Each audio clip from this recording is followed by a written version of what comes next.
Hey, Devon. First of all, your form is fantastic. So I'm just always excited when somebody kind of takes to it very, very easily. So despite what you might think, your form is really, really good.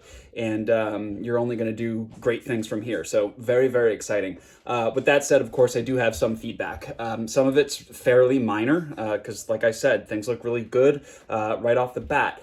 So for the negative pull-up, one of the things we want to make sure of is that you start each rep with your chin, clearly above the plane of the pull-up bar. I think on most of the reps, your chin was maybe just below that pull-up bar. So get on your tippy toes or just do a small little hop just to make sure you start with that chin above the bar. This way we're getting that full range of motion. And to have perhaps an easier time doing that, I might suggest turning the other way. You went from the inside of the pull-up station. I would probably take it from facing the pull-up station. So if this is my pull-up station, you went on the inside and then stood up, I would face it, get on it, and hop up there. I could be wrong on that. Maybe it weighs down on one side versus the other, but that's maybe something I would take a look at. So yeah, don't be afraid to just give it a little hop, start up at the top, and then descend. So it was great that you did those 7 seconds. Next week, we'll try to either do 3 reps at the same time under tension, or we'll try to do a few more seconds per rep. Let's see. So the next thing was the bench push-up, which, by the way, again, looked really, really good. You said that you did 6. Something I want you to know, which I didn't clearly lay out necessarily, but if you do 6, and I've prescribed 10 reps per set, it's okay for you to do like 6 of them, shake it out, do 2, shake it out, do 2, and then you'll have accumulated the 10 reps. In an ideal world, do we want to be able to do all 10 of those in a row or all of the reps that I prescribed without stopping? Yes.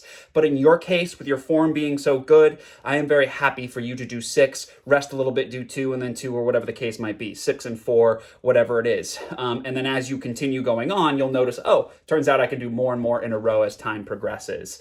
As far as technique is concerned, there's just one thing I want you to think about during any push-up movement. So I'm not doing these on a bench right now, but it doesn't matter because this applies. So essentially, you want to think of, in addition to everything else having to do with the push-up, you want to think about basically if you have your ribs, right?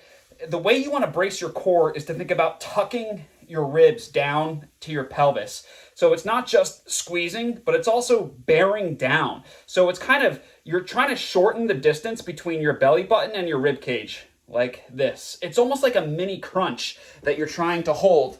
So if this is like regular and I'm not really doing that, but then if I do that and I bear down a little bit, you'll see that I tighten up a little bit. Here I relax that, here I brace that.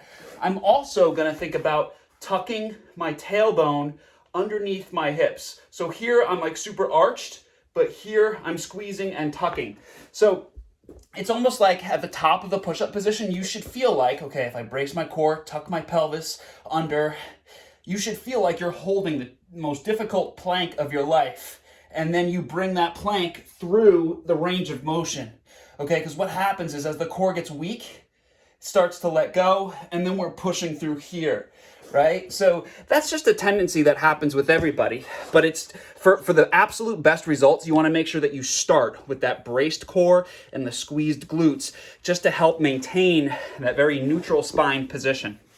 Okay, so for the dumbbell Romanian deadlift, again, something else that looks really, really great. This is just a little bit nitpicky. So when you do those, just to get the butt and hamstrings engaged a little bit more, I'm going to have you reduce the knee bend just a little bit. Your knee bend was more like here. I want you to be here, okay? So for every inch the butt goes back, the dumbbells go down, and then I'm continuing to really apply backward pressure as I arch my back, get down to about mid-shin or where my back is 90 degrees, and then I stand, as opposed to having more of a knee bend like this. So I'm not asking for completely straight legs, but I'm not asking for bent legs. So just hips back, a little less of a knee bend on those RDLs. if anything, just think, okay, I feel that more in your hamstrings. But overall, great job. I was kind of laughing because one of your comments was, it's funny that you think I can do this, but I can't. But then I'm watching the video of you doing what you said you can't do, which was the dip station knee raise. It seems to me that you figured out how to do those as you went on.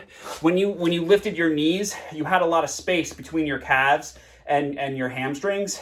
And what I wanted you to do, you actually fixed. When you raised your knees, I wanted your knees to be in tight as you pick them up, almost like heel to butt, right? So that I want you to keep doing that for next time. Point your toes, keep your calf close to your hamstring as you pull the knees up, which was great. So I'll be curious for you to tell me why you think you couldn't do those, because you did. Maybe it was reps, I'm not sure. But fantastic job with that. So let's see. That's pretty much it for right now. Again, I just want to reiterate that you're doing such a fantastic job. I'm just so excited. I don't think you know what you've got going on. So over time, though, it'll become more apparent because you're kicking ass so far. So if you have any questions, let me know. If you feel like you're too sore tomorrow, you can let me know too. But tomorrow will be a little bit more upper body stuff. So we will see. But let me know. Okay, have a great night.